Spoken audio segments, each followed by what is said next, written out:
Coucou tout le monde, donc me revoici de retour en vidéo ce coup-ci, ma deuxième vidéo donc du C'est lundi que lisez-vous, dans laquelle je vais vous parler de ce que j'ai lu, ce que je lis et ce que je vais lire. Donc on va commencer tout de suite. Alors j'ai d'abord commencé ma semaine avec Issa Ted et le deuxième monde de Megan Iban aux éditions du Panthéon. Une très bonne découverte. J'ai beaucoup aimé. Ma chronique est déjà en ligne, donc si vous voulez aller voir. Mais voilà, pour faire court, j'avais très peur en voyant la couverture. Et voilà, une seule chose à vous dire, il faut passer au-delà. On arrive dans un monde qui ressemble beaucoup à du Harry Potter. C'est pas négatif, bien au contraire. Et après, la jeune auteure a réussi à passer au-delà de ses préférences pour Harry Potter et de laisser son imagination personnelle à elle. Donc voilà, dans ce livre, c'est un premier tome. On a Issa Attel qui est un orphelin et en faisant une fugue, il va rencontrer une personne qui va lui apprendre qu'il est le petit-fils de Merlin l'Enchanteur. Bien sûr, tout le monde connaît Merlin l'Enchanteur. Et donc que justement, le monde dans lequel vivait cet homme est en danger et qu'il doit aller le sauver. Donc on a là le premier tome, le deuxième tome est prévu, mais il n'y a pas de date encore, mais voilà, il est en cours d'écriture. C'est très jeunesse, faut le dire, parce que quand elle a écrit ça, elle avait 15 ans, mais pour 15 ans, c'est très très bien écrit. Bien sûr, il y a quelques répétitions, mais j'ai beaucoup aimé, j'ai passé un très bon moment, on a des super personnages, on a le droit à toutes les créatures du monde imaginaire, et c'est vraiment très bien. Donc j'ai hâte de voir le tome 2 parce qu'aujourd'hui l'auteur a 19 ans, il me semble. Donc je pense que ce sera un peu plus mature au niveau de l'écriture. Et je vous le conseille vraiment, vraiment, vraiment beaucoup. Il est vraiment très bien. Donc si vous voulez en savoir plus, de toute façon, ma chronique est déjà en ligne sur le blog. Donc pour ceux qui ne savent pas, donc c'est coup de cœur-morgane.over-blog.com. Donc voilà. Ensuite, je me suis tournée vers un manga. J'ai pas le tome 1 sous la main, je l'ai déjà rendu. Donc c'est Le Sablier de Inako Ashihara. Un très bon manga aussi. J'ai passé un très bon moment. J'ai déjà le 3 et 4 qui m'attendent. C'est tout simple, tout mignon. C'est en gros, c'est une ado qui vit à Tokyo, qui se retrouve dans une petite ville de campagne, dans un petit village, et donc va réussir à faire des rencontres. Voilà, on a ses états d'âme, ses petits coups de cœur, ses petits coups de moins bien. Voilà, c'est tout simple, c'est tout sympa. Et c'est vraiment une lecture que je vous conseille, c'est vraiment très bien. Donc ensuite j'ai enchaîné donc avec une très très bonne lecture, pas loin d'un coup de cœur, Entre deux mondes, le tome 1 passé d'Aline Amouré, aux éditions Percé. Donc ce livre nous montre que ce n'est pas que les grosses éditions qui font des très bons livres, bien au contraire, c'est excellent. C'est voilà, on est pour une fois, c'est une mère de famille, comme j'ai dit dans ma chronique, c'est très rare. Souvent, voilà, on a des ados de 15 ans, à la Twilight, etc.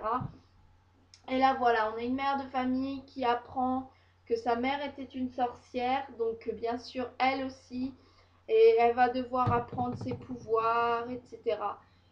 C'est une très bonne introduction parce que faut le dire, il y a peu d'action. On a surtout de la description, on a la présentation de l'univers, on suit Luna, voilà, c'est Luna, on suit Luna dans son apprentissage, dans ses rencontres avec justement des vampires, des sorcières, des loups-garous. On a tout pour faire un excellent, excellent livre. Et voilà, pour ceux qui vont le lire, et je vous le conseille vraiment à tous, c'est impossible que vous n'ayez pas envie de lire le tome 2. Quand on voit la dernière phrase, c'est voilà, il faut le tome 2, c'est même pas possible. C'est vu la dernière phrase, on peut pas en rester là, c'est inimaginable quoi. Donc pour info, il y aura 3 tomes normalement de prévus, il me semble. Le deuxième tome est prévu pour soit fin décembre ou février 2013. Donc voilà, je vous le conseille. Si vous n'êtes toujours pas convaincu, vous allez sur Livre Addict, vous verrez qu'il y a de très bonnes notes, de très bonnes chroniques. Et ma chronique est déjà en ligne et franchement, c'est excellent. Excellent, excellent, je vous conseille à tous. Donc voilà, ensuite, je vais vous parler d'un livre que j'ai pas ici, je l'ai déjà prêté. C'était Take a Book qui m'avait donné envie de le lire. J'ai passé un excellent moment, c'est mon coup de cœur de la semaine. C'est voilà, Apocalyptique de Charlotte Marin. C'est tout simplement énorme. C'est de la chiclite, c'est frais, on a un super personnage. Voilà, c'est une fille vous voyez, qui se fait prendre pour une conne, faut le dire comme c'est. Ça fait 3 ans qu'elle couche avec un mec, elle accourt dès qu'il l'appelle, ça fait 3 ans qu'il lui dit qu'il va divorcer et elle accourt dès qu'il l'appelle, elle a un franc-parler à mourir de rire, elle a des jeux de mots, c'est excellent, voilà, je peux pas vous, enfin, sans le livre c'est compliqué d'en dire plus, mais sinon, enfin, allez sur le blog de Take a Book, regardez la vidéo, lisez sa chronique comme vous voulez, mais c'est le livre qu'il faut lire cet été, c'est frais, c'est un petit livre en plus, il fait même pas 200 pages, mais c'est à mourir de rire, j'ai adoré, et c'est tout simplement génial, pourtant je suis pas chick lit, et là, j'ai vraiment, vraiment, vraiment adoré. Donc voilà, c'est le livre qu'il faut lire cet été. Ensuite, malheureusement, j'ai fini ma semaine avec une grosse, grosse, grosse déception. La tribu de Stéphanie Lepage aux éditions Percé. J'étais ravie de recevoir ce livre. La quatrième de couverture m'attirait énormément. La couverture aussi paraissait, voilà, on allait rentrer dans un monde mystérieux, plein de mensonges, plein de trahison, voilà, plein de sang, enfin ça promettait d'être génial. Et malheureusement, quand j'ai vu le format du livre, j'ai pris très très très peur. J'ai eu peur parce que je me suis dit 90 pages pour ce genre de livre, c'est pas possible quoi. On n'a pas le temps d'avoir les différents meurtres, de mener l'enquête, d'avoir les présentations des personnages, etc. Et en fait, on n'a rien de tout ça. On a trop de descriptions pour ce format-là. Au niveau des personnages, il y en a tellement qu'on n'a même pas le temps de s'attacher à eux, de faire la différence entre les différents liens. Il n'y a pas d'action, j'ai trouvé ça plat. Et mon avis est en ligne, malheureusement il n'est pas bon du tout. Après, je vous ai mis le lien vers un autre avis qui est meilleur que le mien. Donc c'est pour ça, il faut vous faire une idée vous-même. Moi personnellement, j'ai pas accroché du tout. Même la fin, j'ai rien compris. Enfin voilà, je suis complètement passée à côté de ce livre. Donc voilà, après n'hésitez pas à aller sur mon blog lire la chronique ainsi que lire celle de Rose Booking au pays des livres, il me semble. Parce que voilà, c'est pas avec un avis qu'on peut savoir si on va aimer le livre ou quoi. Je vous laisse faire votre propre avis. Mais pour moi, c'était une grosse, grosse déception. Donc après cette déception-là, je ne sais pas pourquoi, j'ai pris le risque de sortir un auteur que jusqu'à maintenant, j'arrive toujours pas à apprécier. Olivier Adam, Passer l'hiver. Donc j'ai vu que c'était un recueil de nouvelles. Pourquoi pas? Parce que j'avais pas accroché avec Je vais bien, ne t'en fais pas. Je sais toujours pas si j'avais aimé. C'était quoi? Des vents contraires. Donc là, voilà. Encore une fois, apparemment, c'est un sujet dur. L'alcoolisme, je sais pas si c'est dans toutes les nouvelles parce que je lis jamais les quatrièmes de couverture. Donc je peux pas trop vous en parler. Donc j'ai lu 20 pages.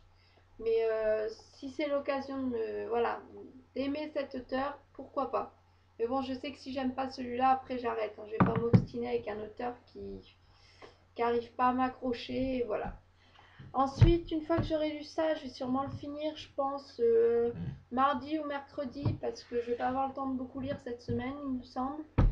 Donc ensuite, je continue, je change tout à fait de registre. Ce sera PS I Love You de Cécilia Ahern aux éditions J'ai lu. Pourquoi celui-là? Parce que j'ai vu le film, que j'ai adoré le film.